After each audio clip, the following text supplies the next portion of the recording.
Hello, আসসালামু আলাইকুম বন্ধুরা, সবাই কেমন আছেন? আজকে আসলাম ছাদে, আপনাদেরকে দেখাবো ছাদটা কেমন। আজকে ঢাকাতে অনেক টিপটিপ বৃষ্টি হচ্ছে।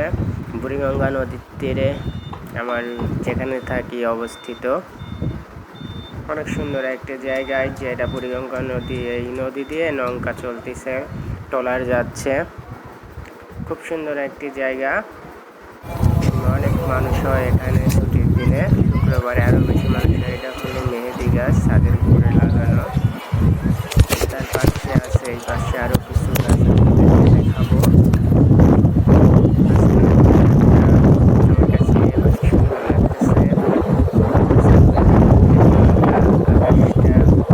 অনেক সুন্দর বাতাস, নিরিবিলি। ছাদে এসে অনেকটা ভালো লাগতেছে, মনটা আনন্দ লাগতেছে মনে। মেহেদি গাছ, আরো কিছু গাছ আছে ছাদে, তাদেরকে এক নম্বরে একটা গাছ সবুজ গাছ লাগানো হয়েছে। এটা আম গাছ, পেয়ারা গাছ, কাঁঠাল গাছ, আদা, ফুল গাছ, সবকিছু মিলে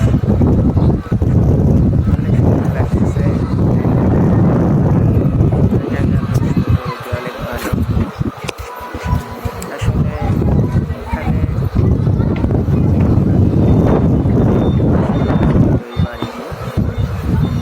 অনেকেই মাছ ধরতেছে নদীতে, নৌকা দিয়ে মাছ ধরে।